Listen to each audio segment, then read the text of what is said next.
this thing on?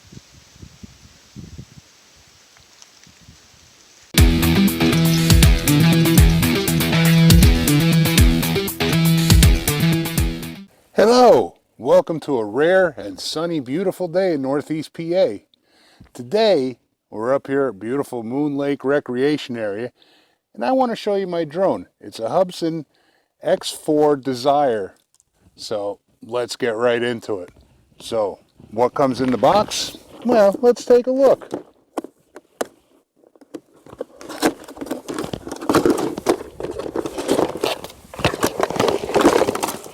Okay, we got some prop guards, which I used when I first learned how to fly, but I don't use them anymore because you would get just a little bit of the end of these things in the video shot, and I didn't like that at all.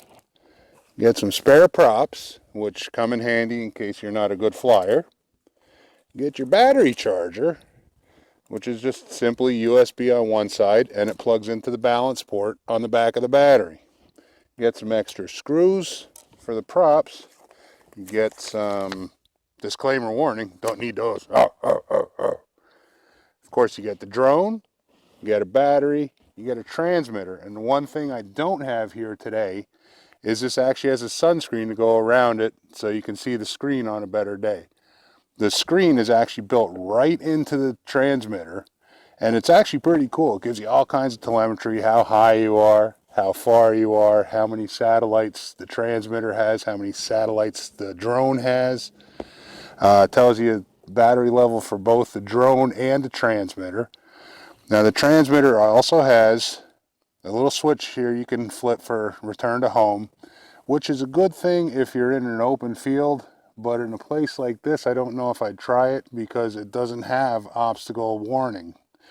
Also has buttons here that you can hit for video. There's another one for pictures. And you notice the stick does stay right in the middle. That means it is altitude hold, which was very important to me because I don't know how good my skills are. Now, you can fly this without a satellite GPS lock. I don't know if I'd recommend it. It's kind of sketchy sometimes like that.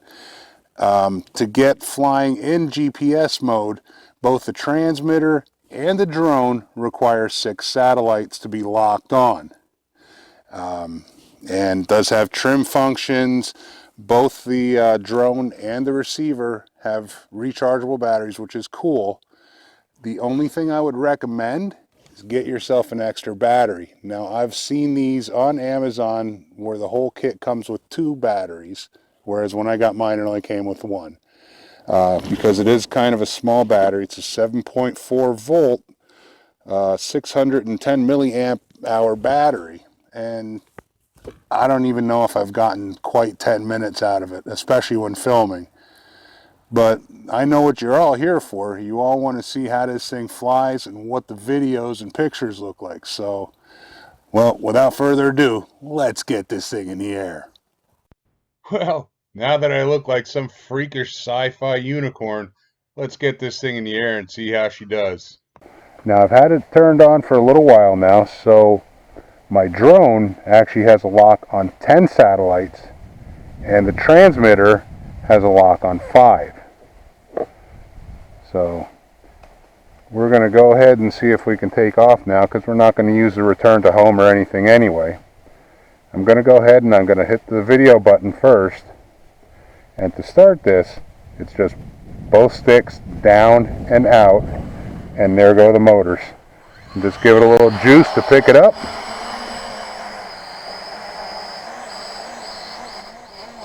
There we go. We'll take a picture.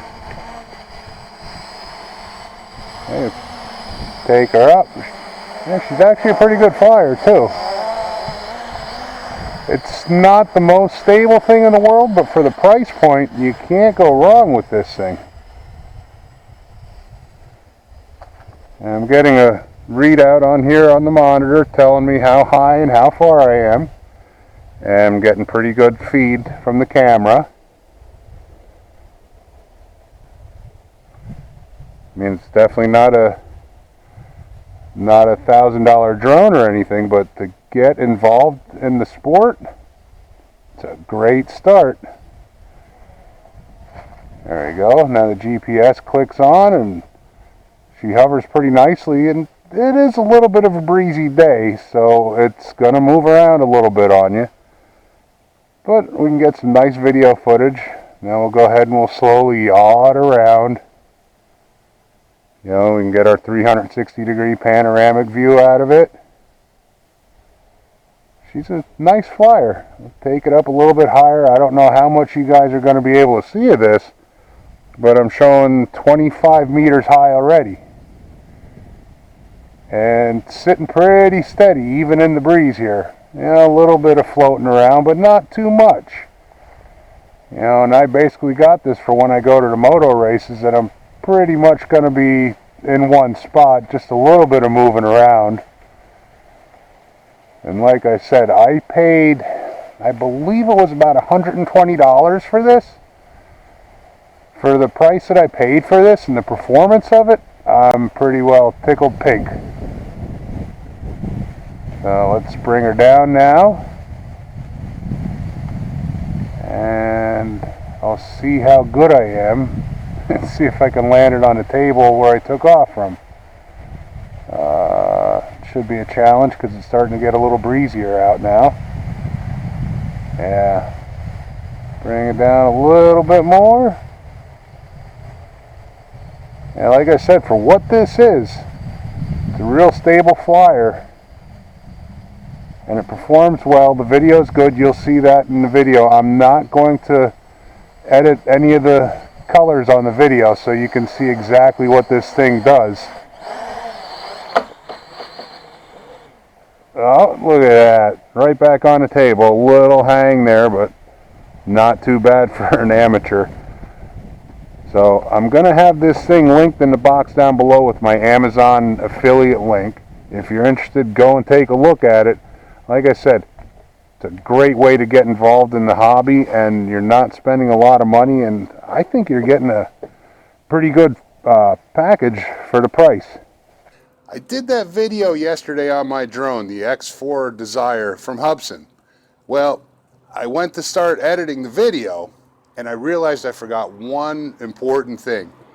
Every time before you fly, you need to calibrate the compass. That way, even if it doesn't get a great GPS lock, it still has some kind of an idea of where it is. So let me show you how to calibrate the compass. Now I have a camera focused on the transmitter on the screen, and hopefully you're going to be able to see that. So what you're going to want to do after you get everything fired up, you're going to grab your drone. It's going to say calibrate compass 1 on your screen.